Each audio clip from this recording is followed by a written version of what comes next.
ఎవరికైనా నమస్కారాలు చేయాలి కదా. మనం ఉన్నదే అది కదా రాజకీయాల్లో. రాజకీయాలు దేనికుంటాం? ప్రజల కోసం, ప్రాంతం కోసం, అభివృద్ధి కోసం, సంక్షేమం కోసం, మెరుగైన జీవన ప్రమాణాలు సృష్టించడం కోసం, అధికారం కావాలని కొట్లాడేటోళ్ళం, ప్రజల పక్షాలను నిలబడేటోళ్ళం. అధికారం వచ్చినా ప్రజల పక్షమే, అధికారం రాకపోయినా ప్రజల పక్షాలను నిలబడడానికి చేసే ప్రయత్నాలే రాజకీయాలు. ఇందులో ఎక్కడ కూడా తేడా లేదు. చాలా అదృష్టవంతుని ఈ భావాలతోటి గత 4.5 దశాబ్దాలుగా నేను రాజకీయాల్లో చూస్తున్నాను. ఉన్నానని చెప్తే బాగుండదేమో, చూస్తున్నాను. సరే, ప్రభుత్వాలు వస్తాయి, మారుతాయి, ప్రజల కార్యక్రమాలు చేపడతారు, చెప్పింది ఏం చేశారు, చెప్పంది ఏం చేశారు అనే వివరణ అదొక అంశం. కానీ వెంటనే పరిస్థితులను చక్కదిద్దడానికి ప్రభుత్వం సమీక్షిస్తున్నదా, ఆలోచిస్తున్నదా, నష్టం రాకుండా ఉంటున్నదా, చేస్తున్నారా, ఆ ఆలోచనలు ఏమైనా ఉన్నాయా వీళ్ళకి అనేది బాధాతప్త హృదయంతో ఇంతో అంతో కొంత తెలుసుకున్నవాడిగా సారీ, నేను తెలుసుకున్నది కూడా పూర్తి కాదు, నేనంటే బాగుండదు. అయితే నాకు చాలా బాధగా ఉంది. ఎందుకంటే నిన్న ఎవరో మంత్రులు వచ్చారంట కదా ఇక్కడ ఈ పట్టణానికి. వస్తూనే ఉంటారు, ఎవరైనా వస్తారు, దాన్నే ఉంది. కానీ ఏ మంత్రులైనా, ఏ ప్రభుత్వమైనా ఎవరైనా తిరుగుతారు కదా, ప్రజల దగ్గరికి పోతారు కదా, కార్యక్రమాలు చేస్తారు కదా, దాన్ని తప్పుకోవటం కదా. కానీ 3-4 విషయాలు ఉన్నాయి. ఏదో రబీలో 1,27,000, 1,37,000 ఏదో టన్నులు పండినాయి, చరిత్ర సృష్టించామనే మాట ప్రభుత్వ పెద్దలు, అధికారులు కాదు, మంత్రులు చెప్తున్నారు. చాలా సంతోషం కాదమ్మా. కానీ నా ప్రశ్న ఇక్కడ, మీరు ఈ 16 మాసాలలో ఏం చేస్తే ఈ ఉత్పత్తి వచ్చిందో చెప్పగలుగుతారా? గతంలో ఉన్నదానికంటే, గత పరిస్థితుల కంటే, గతంలో ఉన్న ఇన్ఫ్రాస్ట్రక్చర్ కంటే ఈ సంవత్సరం ఈ యాసంగి కోసం ఇంకా కొత్తగా ఏమైనా సృష్టించి కొత్తగా ఆయకట్టు తీసుకొచ్చారా? సమాధానం చెప్తారా? అటువంటప్పుడు మీరు ఏ పద్ధతిలో మా ప్రభుత్వంలో రికార్డు సృష్టించామనే మాట చెప్తున్నారు? ఏదైనా విధి విధానాలు మారాలి, అవకాశాలు మెరుగు కావాలి, విస్తీర్ణం పెరగాలి, విస్తీర్ణానికి తగ్గట్టుగా నీళ్లు సరఫరా చేయాలి, అంతే కదా. ఈ 4టికి తప్ప పంట ఊరికే చిట్కలేస్తే అవుతుంది కాదు కదా, ఈలలు కొడితే అవుతుంది. అవుతుందా? అయితే ఎప్పుడో కొడుతురు 40 ఏళ్ళనే. అందుకోసం ఇది ఏదో క్రెడిట్ తీసుకోవడానికి చేసిన ఎత్తుగడలు తప్ప వాస్తవంగా ఏం చేయలేదు. ఓకే, ఇది చేయకపోయింది. కానీ ఉన్న వాస్తవ పరిస్థితులకు అనుగుణంగా నీరు సరఫరా చేయగలుగుతున్నారా? మీరు వైఫల్యం చెందలేదా? ఈ మాట మీకు ఇంతవరకు ఎవరు చెప్పలే. ఎందుకు తెలుసా? నేను దేవాదుల గురించి ఏదో మాట్లాడాను. ఒక పేపర్లో ఆయన మంత్రి మరి ఇంకెవరో మాట్లాడింది, మరి నేను ఎందుకు బాగుండదు కదా, ఏదో 6 లక్షలకి ఎకరాలు కానీ ఈ 2 ఏళ్ళలో చేస్తామని. సంతోషం చేస్తే.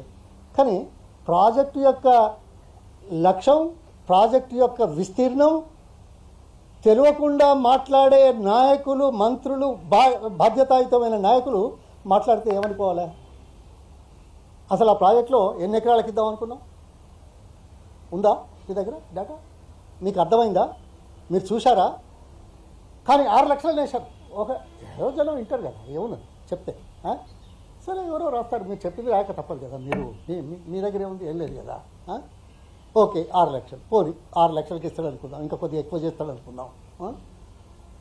ఇక పోతే ఈ సంవత్సరం అవసరమైన నీళ్లు సరఫరా చేశారా? పంటలు ఎందుకు ఎండిపోయినాయి?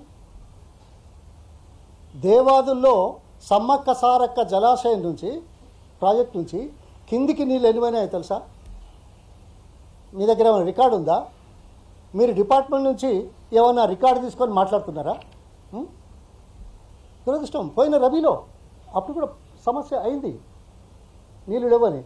24 టీఎంసీల నీళ్లు రబీ కాలంలో అవసరమైనప్పుడు ఎత్తిపోసుకునే విధంగా అవకాశం ఉన్నా కానీ గత సంవత్సరం జనవరిలో నీళ్లు పంపు చేయలేదు. 24 టీఎంసీల నీళ్లు వృధాగా పోయినాయి.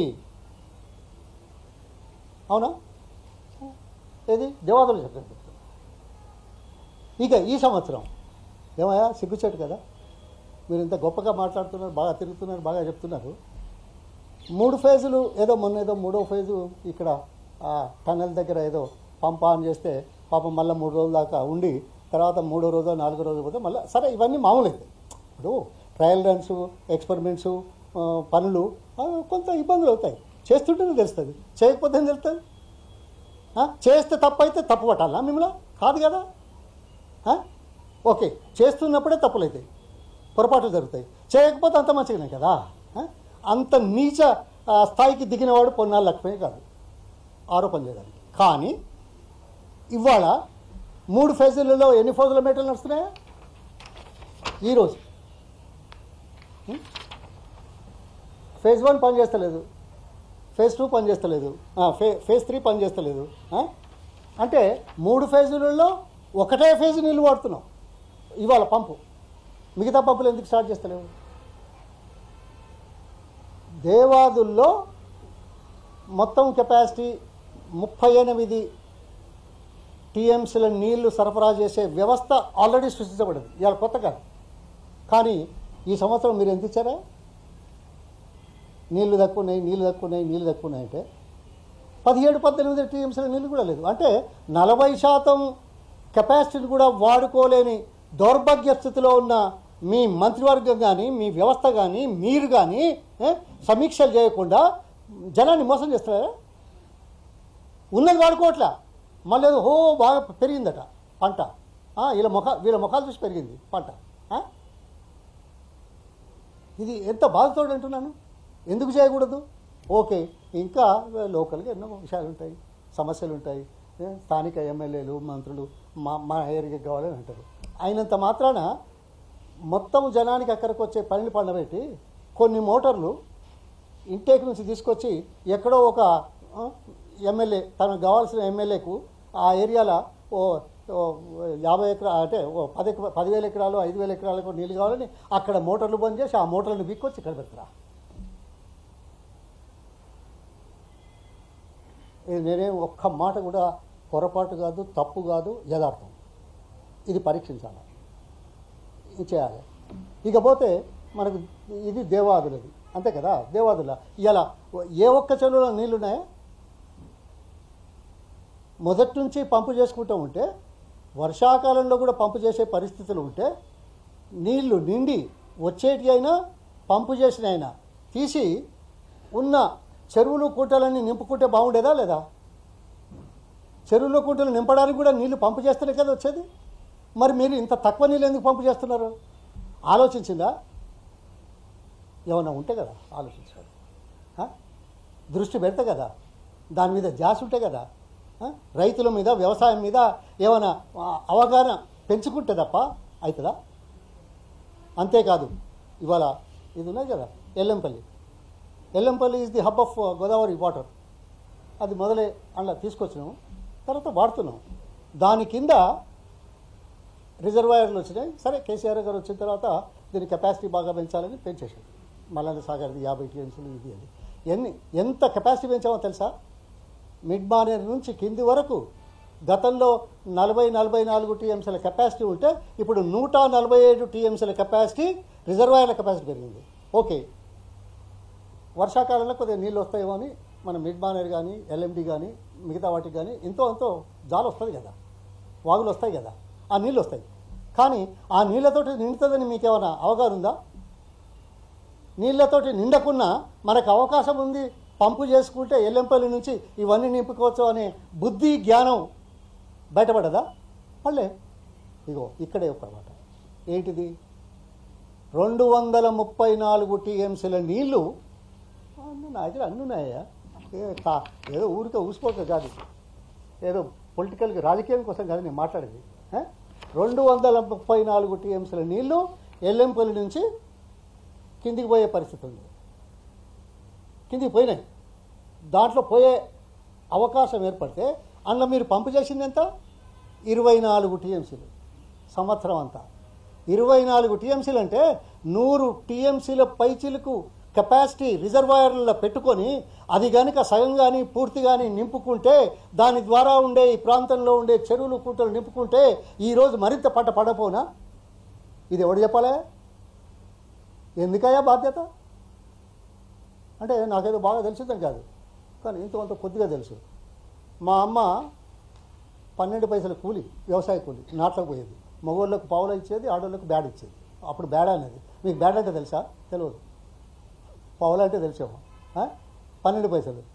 మేము ఓ కూలీగా పోతే యాతం అంటే తెలుసా మీకు? యాతం మోసడు తెలుసానే? అప్పుడు గ్రౌండ్ వాటర్ మీద ఉండే కొద్దిగా బొద్దలు అవుతే నీళ్ళు ఊరేది. ఆ నీళ్లను యాతమని ఇట్లా తీసి ఇట్లా పోసేది. నో మా తర్వాత వస్తా. అందుకే మొదలన్నది యాట ఇది పోసేది. చెరువులలో మీద ఫోర్ షోర్లో నీళ్ళు ఎట్లా నీళ్ళు ఉన్నాయి కాబట్టి అక్కడ ఊరుతాయి మంచిగా. అయితే మీది వాటికి నీళ్ళు రావు కదా, కిందికే పోతాయి కదా చెర్ల నీళ్ళు. వాటికి